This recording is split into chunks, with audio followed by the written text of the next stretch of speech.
একটা ঘর ১৩০০ টাকা ভাড়া, একটা তোশক, একটা বালিশ, আর স্বপ্নে ভর করা দুটি মানুষ, মুবিন আর সুমি। জানেন কি সেই স্বপ্নের সঙ্গে জড়িয়ে আছে একটা আরামকেদারা? গতকাল সন্ধ্যায় বিয়ে হয়েছে মুবিনের, ১,০০,০০০ টাকা কাবিনে। বিয়ের পর সুমি চলে যায় মামার বাসায়, আর মুবিন ফিরে আসে তার মেসে।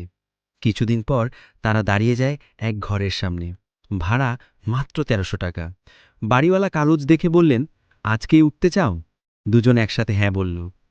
সেই ঘরেই শুরু হলো তাদের সংসার। তেলাপোকার ভরা ঘর, পুরনো সোফা, আর একজোড়া স্বপ্নবাজ মানুষ। সুমি তখনই বলেছিল, শোনো না, আমরা একটা আরাম কেদারা কিনব, আমি বসে বই পড়ব। কিন্তু সেই সময় কেদারা কেনার টাকা ছিল না, তাই স্বপ্নটা থেকে গেল বুকের ভিতরেই। বছর কেটে গেল, সন্তান হলো দুটো, মুবিন চাকরি পেল, কোচিং সেন্টারের শাখা হলো আরও দুটো।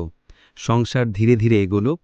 একদিন হাসিবের পড়ার টেবিল কিনতে গিয়ে সুমিকে আবার এক আরাম কেদারার সামনে দাঁড়াতে দেখে মুবিনের মনে পড়ল ১৩০০ টাকা সেই ঘরের কথা, সুমির মুখের কথা। কিছুদিন পরেই দরজার সামনে হাজির হলো সেই আরাম কেদারা, ৭,৯০০ টাকায় কেনা। সেদিন রাতে সুমি বিয়ের সময়ের সেই ৪০০ টাকা শাড়ি পরে বসেছিল কেদারায়, হাতে প্রিয় উপন্যাস, চোখে পানি। মুবিন দূরে দাঁড়িয়ে ভাবছিল, আমাদের একটা আরাম কেদারা হয়েছে। এটা কেবল একটা কেদারা নয়, এটা হলো সংগ্রামের, ভালোবাসার আর জীবনের জয়। এই গল্পটা হয়তো মুবিন আর সুমির, কিন্তু আসলে এটা আমাদের সবার। কারণ প্রত্যেক সংসারেরই লুকোনো কিছু না বলা গল্প আছে, আর সেই গল্পগুলো নিয়েই আছে সবার গল্প অ্যাপ।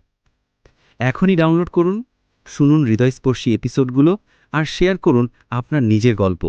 কারণ ছোট ছোট গল্পই আমাদের জীবনে বড় পরিবর্তন আনে।